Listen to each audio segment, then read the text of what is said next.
আজকে অনেক দিন পর ইলিশ মাছের একটা রেসিপি নিয়ে এসেছি। এখানে দেখুন আমি কয়েকটা ইলিশ মাছ, কয়েক পিস মাছ আর 3 পিস অর্ধেক করে মাথা নিয়ে নিয়েছি। এবারে ভালো করে ধুয়ে বেছে নিয়ে নিয়েছি।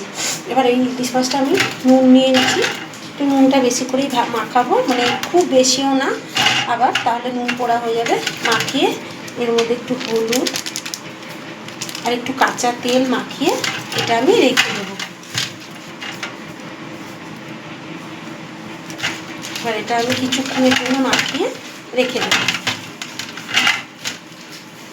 এবার আমি ততক্ষণে সর্ষে আর লঙ্কাটা বেটে নিই। আমি সাদা সর্ষে দিয়ে করব। সাদা সর্ষেটা খেতে পোস্তের মতন অনেকটা দেখতেও লাগে, ভালোও লাগে খেতে।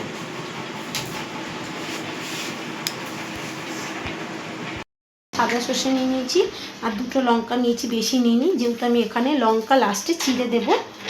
সাদা সর্ষেটা বেটে নেব। এদিকে আমি কড়াইতে একটু জল নিয়ে নিয়েছি, কারণ সর্ষে বাটাটা একদম মাখা মাখা, তো এবার ওটা যদি আমি শুকনো কড়াইতে দিই সর্ষেটা তিতো হয়ে যাওয়ার ভয় আছে। যেহেতু আমাকে সর্ষেতে একটু জল দিতেই হবে, তাই আমি কড়ার মধ্যে একটু জল গরম করে নিলাম।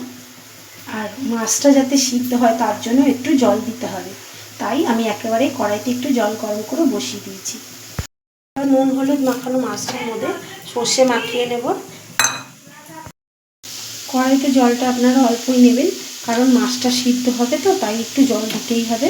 এবার এই সর্ষে মাখানো মাছটা আমি এর মধ্যে আস্তে আস্তে ছেড়ে দেব।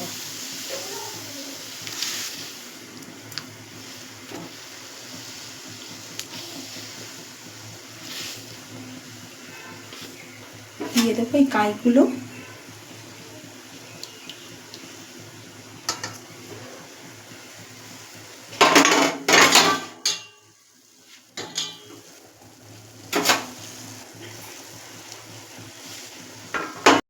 ঝোলটা অলরেডি আমার ফুটে গেছে।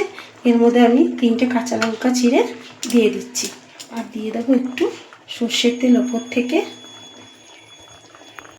দেখুন কাঁচা তেল ওপর থেকে দিয়ে দিয়েছি। এবারে আস্তাকে আমি একদম কমিয়ে ঢাকা দিয়ে দেবো।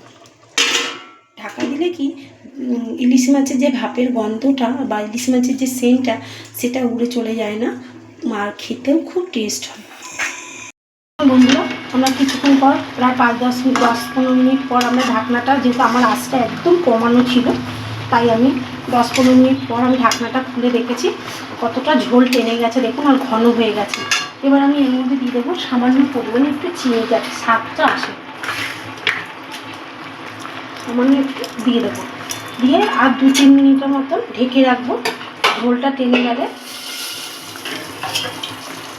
আপনারা যে যেমন ঝোল খাবেন সেরকম রাখতে পারেন। আর আমি আবার ঠিক ঢেকে দেব। আঁচটা কিন্তু একদম কমানোই থাকবে। রেসিপি রেডি হয়ে গেছে। এবার এটা আমি নামিয়ে নেব। ইলিশ ভাপা নামিয়ে আর একটু কাজ আছে আমার। আমি এরকম ঝোল রেখেছি, আপনারা চাইলে আরও মাখা মাখা ঝোল খেতে পারেন, কিন্তু ইলিশ মাছে সর্ষে বাটার একটু ঝোল না খেলে ভালো লাগে না। এবার এর ওপরতে আমি সামান্য অল্প পরিমাণে একটু কাঁচা সর্ষের তেল, ভালো খাঁটি কাঁচা সর্ষের তেল একটু ছড়িয়ে দেবো। ছড়িয়ে এবার এটাকে আমি কিছুক্ষণের জন্য প্রায় 15-20 মিনিটের মতন ঢেকে রাখবো। দেখুন আমি ঢেকে রাখছি। তারপর আমরা গরম গরম ভাতে পরিবেশন করব। দেখুন বন্ধুরা, এইভাবে একবার গরম ভাতে খেয়ে দেখবেন, আশা করি বাচ্চা বড় সবাই ভালো লাগবে। ভালো লাগলে একটা লাইক এবং সাবস্ক্রাইব করে দেবেন। ভালো থাকবেন, সুস্থ থাকবেন। দেখা পরের একটি রেসিপি নিয়ে।